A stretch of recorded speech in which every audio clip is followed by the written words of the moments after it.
بس thank you very much. مجھے تو اصل میں یہاں جو سب چیز سے بہتر جو چیز لگی اور جو آپ کا بھی مین وہ ہے کہ ہر بچہ اپنے پڑھنے میں اور اپنی ڈفرینٹ چیزیں کرنے میں اور اپنی اسکلس کو دکھانے میں آزاد ہے نا. یہ سب سے اچھی بات ہے. میں یہاں کے آنے کا مقصد یہ تھا کہ میں ایسے لوگوں کو تلاش کروں اور ایسے پلیٹ فارمز میں تلاش کروں جو لوگ دنیا کے روٹین سے ہٹ کے کچھ کام کر رہے ہیں اور جس سے دنیا کو فائدہ ہو سکتا ہے. تو ماشاءاللہ مجھے یہاں کے بہت یعنی اچھا لگا.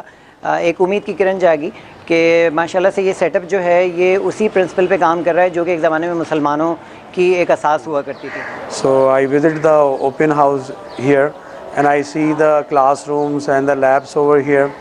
I really think it is the best school. Specially یہاں کا جو اوور آل جو ایجوکیشن سسٹم ہے، تعلیم کا جو طریقہ کار ہے وہ کافی زیادہ انسپائرنگ ہے. بہت کہنے کہ اس نیچر کا جو انسٹیٹیوٹ ہے یا ادارہ ہے اس نیچر کا پورے پاکستان میں نہیں ہے. یہ ٹوٹلی کمپلیٹلی پروجیکٹ بیس اور کہہ سکتے ہیں کہ ایکسپیرینشیل لرننگ پر بیس کرتا ہے. اور جو ہمارا جو تعلیمی نظام جو اس وقت جو صرف نمبروں کے پیچھے بچوں کو بھگا رہا ہے اس سے ہٹ کے یہ کچھ اپنی سوچ کو آگے لے کے بڑھ رہے ہیں. تو ماشاءاللہ سارے بچوں کی پروگریس دیکھ کے یہ بات پتہ چل رہی ہے کہ ہاں یہ کام ہو رہا ہے یہاں پہ سے.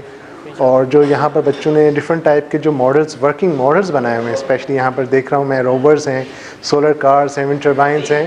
یہ کام کافی یونیک ہے جو کسی بھی اسکول میں کسی بھی لیول کا ہمیں نظر نہیں آتا. انشاءاللہ میں امید کرتا ہوں کہ فیوچر میں ہمارا یہ اسکول بہت زیادہ ترقی بھی کرے گا. لے کے بڑھ رہے ہیں. میری اللہ تعالیٰ سے دعا ہے کہ ان کو ان کے مقصد میں جو ہے کامیابی عطا فرمائے.